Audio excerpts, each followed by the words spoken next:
everybody, welcome back. Today we are making my Week 3 NFL predictions, and I've been unable to get Week 1, Week 2 out, mostly because I forgot to upload them after I record them. That ain't gonna be the problem. Doing this Thursday, gonna get them up.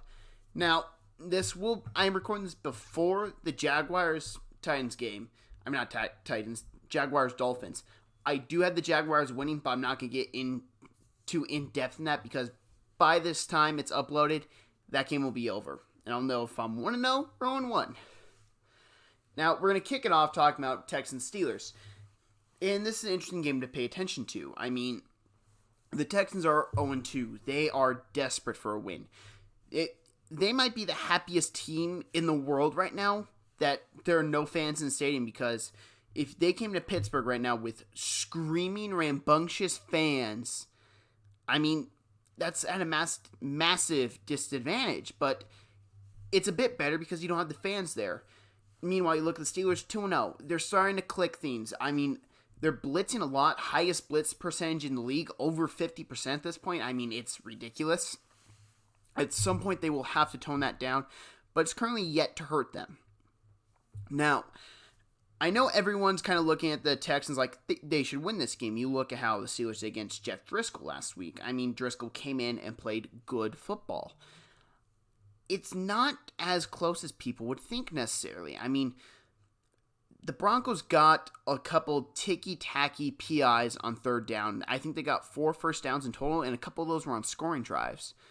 So you take that out of the equation, they don't score as many points. It's simple as that. I do think this game is close. I just haven't seen enough from that Texans defense to make me think they will be able to stop Ben Roethlisberger and his receiving corps, who have played good football, especially now that they're getting on the same page with Ben being back and kind of getting back in the rhythm. I take the Steelers to win 24-17. The next game is between two winless teams, between the Eagles and the Bengals. I mean, Eagles. Wow. Getting booed at your own stadium without any fans. I didn't believe it when I saw it at first. When I saw that video come up, I was like, okay, this is edited. And then I went back and watched the actual game, and you can hear it in the background. I was laughing. Now, I think the Eagles win this game. And it's going to be for a lot of reasons. Even though I think Bengals keep it close, Joe Burrow, he is something Cincinnati. Protect him at all costs. But you look at this the front seven on both teams. I think the Eagles have a better front seven. Now, the Bengals have some players. You got Carlos Dunlap. Geno Atkins. I don't know why I was blanking on his name for so long. You got those who have been sturdy for the Bengals for a long time. You got Sam Hubbard as well. Got a couple guys coming in. And then you look at the Eagles. I mean, Hargraves, I believe he's yet to suit up for them. Big addition from the Steelers they got, just yet to play, but they have depth all over the course. Like, I could just list off the entire Eagles front seven. It's a good group. And then you're going to look at based off O-line. Now, the Eagles O-line has not been good, but it's been better than the Bengals O-line. The Bengals O-line is bad. Bobby Hart is your starting right tackle, if that tells you everything. And it's not because of an injury why he's starting. He is starting because he is their best option. The Bengals O-line is not good. I think this game is actually a shootout, though. I think final score is 38-31 Eagles. Now, 49ers at the Giants. This is the game that no one is interested in because this 49ers team is injured. This Giants team does not have Saquon Barkley. But this will be a fun game to watch. Daniel Jones looked good against the Bears. He didn't look great. He looked good. He looked good against the Steelers. But there is one thing I'm noticing with this Giants team. He's still not getting the proper protection, and they don't really have anything for him. I mean, you got good players, but no one to really make a rookie quarterback feel great. I'm not a rookie quarterback, a young quarterback in this league. And I like Daniel Jones a lot, and I think he has something, which is why I don't get the whole tank for Trevor thing already. He's in his second season. He played good last year. He had some issues, but you saw the potential last year. This is not like Josh Rosen, where Josh Rosen came out and played awful football. Daniel Jones has showed potential. So you move off him right now, you have to move off Gettleman. That's the thing. And will the front office move off Gettleman already? I don't see that happening. I mean, not front office, ownership group. Gettleman is the front office. And I look at this 49ers team. I mean, this is the game to win for the Giants. No Nick Bosa. No Solomon Thomas. No Jimmy Garoppolo. No Raheem Mostert. I could list off. No running backs, really. Their running back core has been injured. No Deebo Samuel. Like, this 49ers injury list, no George Kittle. Rivals the Black Plague at this point. And I look at it, and I just think, Giants are winning this game. Giants took it to the Steelers, who are a good team.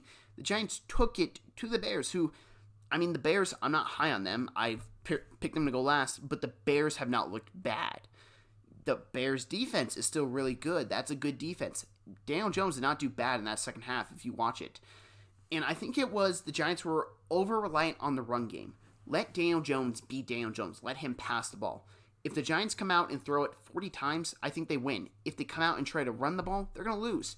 I think Giants win 17-13. I think it's a low-scoring game because I just don't trust this whole play calling system for the New York Football Giants. But I do think they win it because 49ers just have too many injuries to overcome. Now, the Las Vegas Raiders, and that is still weird to say, against the New England Patriots. I was not high on the Patriots. I thought they were going to be bad. I did not think Cam Newton would be Cam Newton again. I thought injuries were going to take their toll on him. Well, I was wrong. And I don't like saying those words, so I'm not happy with the Patriots right now, but I was wrong. The Las Vegas Raiders, though, I mean, this team is 2-0 based off schedule, really. They played the Panthers, who are not a good football team. They have potential, but they're not a good football team. They got CMC and a bunch of young guys on defense. Still not good. Teddy Bridgewater is serviceable. They're that. And they put up a lot of points on this Raiders defense. Drew Brees has not looked like Drew Brees. He has not. And this Saints team put up 24 points and would have probably won the game if they played a cleaner game of football. This Raiders team is possibly the worst 2-0 team in the league. And I do not like the Bears, and that's saying a lot. The Raiders just, I don't think they have a franchise quarterback. I do not think Derek Carr is that guy long term. Josh Jacobs is incredible. He is a great running back. Love watching him play. He is great. You got talent on defense. Jonathan Abram. I loved watching Mississippi State, even though I'm a Gators fan, so he kind of did scare me in the SEC. I was always afraid, oh, God, match up with him. Nope, thank God, no. And this Raiders team, they're young, but they don't seem ready. You go into Foxborough, you lose. I thought that was going to be over with Brady leaving. I was wrong. Cam Newton, even though they are yet to play a great defense, I don't think Miami's that great of a defense, and Seattle has not looked good pass defense-wise, but I don't think they're playing a good defense this week. I think the Patriots blow them out 45-10. Titans at Vikings. This is the same thing that I talked about with Texans Steelers. 2-0 team who is looking good, but not great. They're yet to really blow someone away. Well, the Vikings 0-2, and they have not looked good. And they were my Super Bowl pick, so maybe that's why. But they have not looked good. And Kirk Cousins had a horrible game. Horrible. 3 INTs. It was dreadful to watch. And I like that Colts defense. I like them. I took them to fantasy football. I think that's a very talented young defense. But they should not blow the Vikings out like that. Now listen, I think the Vikings have potential here to win this game. They have Dalvin Cook, who is a good runner. They have Kirk Cousins, who, if he plays a clean game of football, will win you football games. They have a great defense, minus Anthony Barr now, which has me concerned. You look at the Titans. They have Ryan Tannehill, who I've not been a believer in, but pretty soon I'm just going to have to zip it on that. I like Ryan Tannehill now. I think he's proved that he's a starting caliber quarterback in the NFL, even though I thought he was done in Miami. Derrick Henry, who is a semi-truck trying to tackle, who cannot be fun. A good defense. Jeffrey Simmons, who was someone I really liked coming out of Mississippi State, fell to them due to injury. He's been good for them. Kevin Byard, great young safety. He's already on a second contract. Feels like he was just entering the league. Great safety, not young really anymore, you can say. Good overall team. Mike Vrabel's a good coach, even though I think Zimmer's a better coach. I just can't pick the Vikings with how bad they've looked. I think Titans win 21-17. I think it's low scoring. This feels like a defensive slugfest. Now, the Washington football team versus the Cleveland Browns. Now, I'm going to be honest. I didn't think either of these teams would be 1-1 at this point. I thought Cleveland would lose last week. I thought Washington would lose week 1. So the fact they're 1-1, good. Now, this is a big make it or break it game for Baker. Baker got some confidence. He played phenomenal against Bengals. But that Bengals team, they're not there yet. They're just not there. And this Washington defense is better than the Bengals defense. That front seven for Washington is terrifying. And it's not like they just have 7 guys who can start. No, their backups can get sacks. That is a dangerous defense. So I look at the other side of the ball. Dwayne Haskins, I'm still yet to buy into it.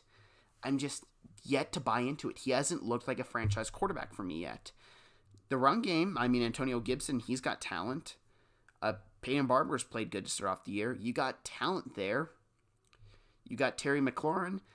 But you look at the Browns, they have 10 times better weapons with Nick Chubb, Kareem Hunt, Odell, Jarvis Landry, Austin Hooper. They're loaded. And this is the game. I think Cleveland wins. But if Baker struggles, the voices are going to be back of, should they move off of Baker? This is a very crucial game. The Browns should blow them out. I don't think a Ron Rivera team will get blown out, though. So I think this is more like, I'd say 28-17. I think Ron Rivera is a good enough coach that he can keep it close, even though I don't think this game has any right to be close. Now, the Rams versus the Bills. Overall, this is going to be the marquee game to watch. The game that you sit down and you watch. Because the Rams have looked good coming out of the gates early, 2-0. They have played teams who have not looked that great defensively, or really offensive line blocking, for one. The Bills, they beat up on 2 teams they should beat up. Josh Allen has looked great. And if Josh Allen can keep this up, he's a legit MVP candidate. Now, this is simple. The reason why I'm picking the Bills is because I don't like the time slot for the Rams. This is 10 a.m. Pacific body time for them. That will affect them. I don't expect them to come out of the gate early. I expect Bills to. And I just expect a hole for the Rams to kind of have an issue digging out of.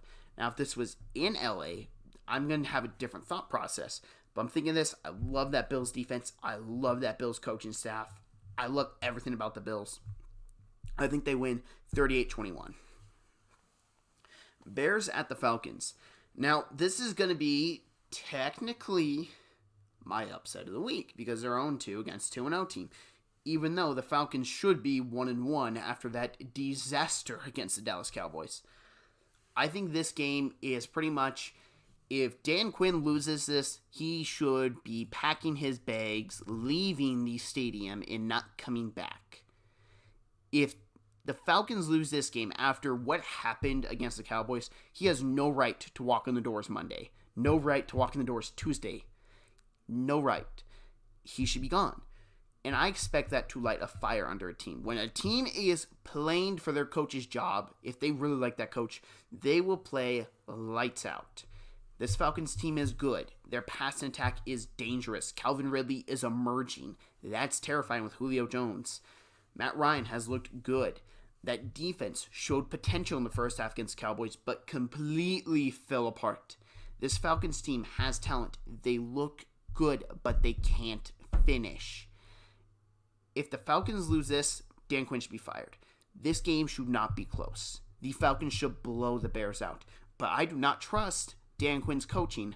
I think this is 27-20, Falcons win. It should be a blowout for the Falcons. I don't think Dan Quinn is good enough of a coach to get a blowout.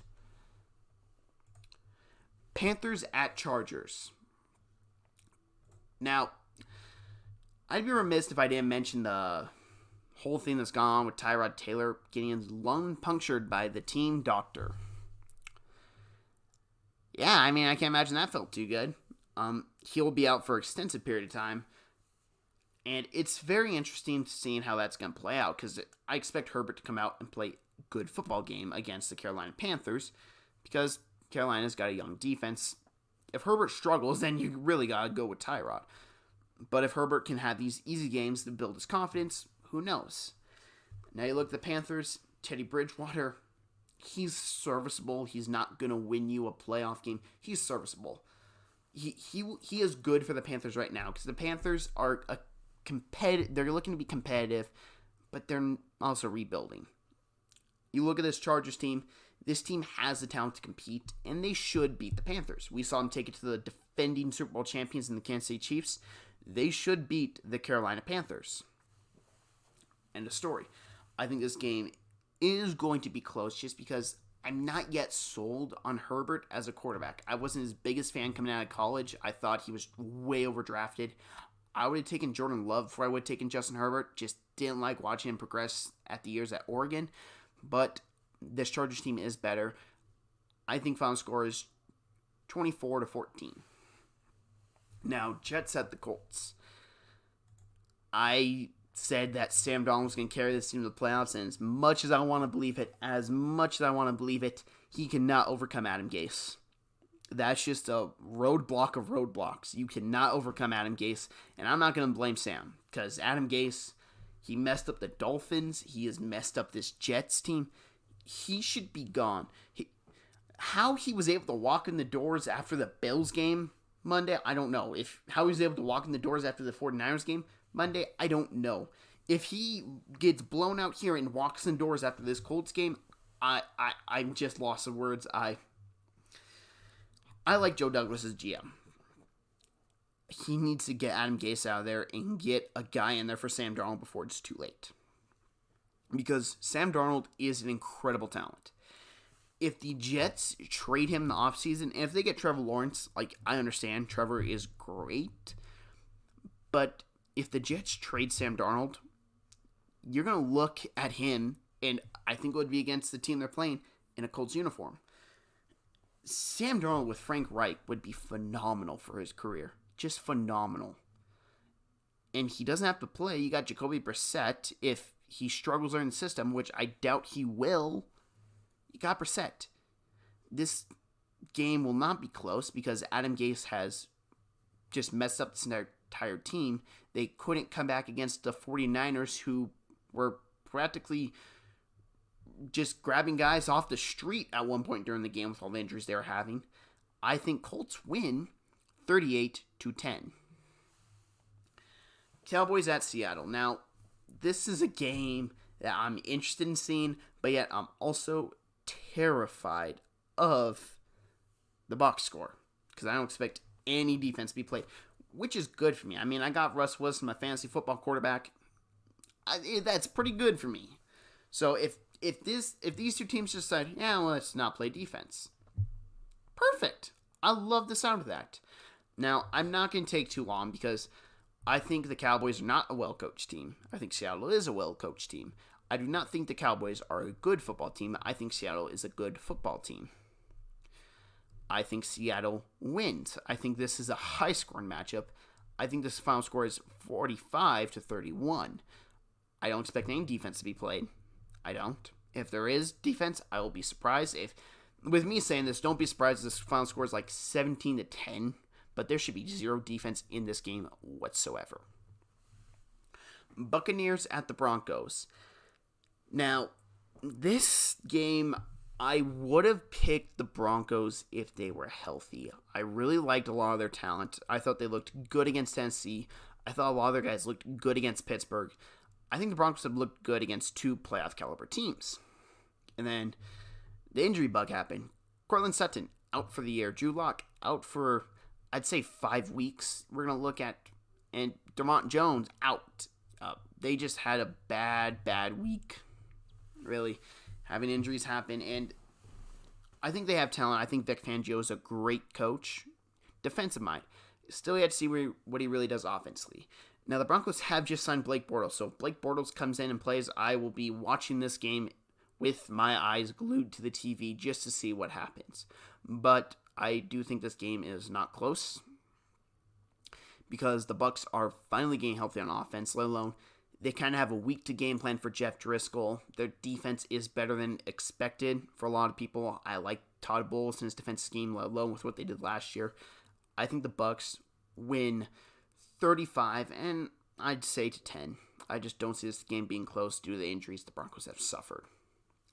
Lions at the Cardinals. Now, something's weird with this Lions team. They come out of the gate hot. They are phenomenal, and then it's all gone at halftime. This team just loses at halftime. I'm convinced they could blow a 30-point lead at halftime. It's just been bad watch. This Cardinals offense has been clicking all cylinders. But I will say this. This is a team that's going to be playing for their coach's job. Same philosophy I used the Falcons. I'm going to use the Lions here. I think the Lions edge it out. I do not think this game is low points. It will be 34-31 Lions. Game-winning field goal, Matt Prater. Now, Packers at the Saints for Sunday Night Football. If you told me entering the season, I would have told you Saints by a bunch. After watching the first 2 weeks, Packers by a bunch, without a question. Drew Brees has not looked like Drew Brees. He looks old. He looks old. Aaron Rodgers has looked good. I'm not an Aaron Rodgers believer. I've thought he has fallen off in past years, but he has looked good to start off the season. And just this Saints team does not look good as people thought. It's just, I wonder if this team's going to be able to make a run. I mean, at what point do you consider put Jameis Winston in back there at quarterback? It's not looking good, and I think Packers win 35-21. Now, this is a game that everyone wants to see. Chiefs at Ravens. And listen, I'm not going to give you a final score prediction because I've been trying to figure out, well, is this game going to be close defensively, or is it going to be points? I couldn't figure it out. So I came middle ground. First team to score 35 points is winning. That's my prediction on that. The team I think will win, because I don't bet against the Super Bowl champions. I never do. I always pick them until I see them lose. The Kansas City Chiefs are winning. You just don't go against Pat Mahomes. I doubted him entering the draft. I doubted him when they traded away Alex Smith. I doubted him too much. He has made me eat enough words. Lamar, he's made me eat some words as well, but I'm just saying, I'm not betting against Pat Mahomes anymore. I think Chiefs win. First score 35 will win. And thank you for listening to this. If you like this, please tell me. I'll be doing a college football one Saturday morning. That'll be up. I'm going to record that Friday night. And overall, I'm looking forward. We got football on. SEC football starting up Saturday. Got NFL, which will be tonight as I'm recording. But football all around. I love it. Thank you for listening, and have a great day.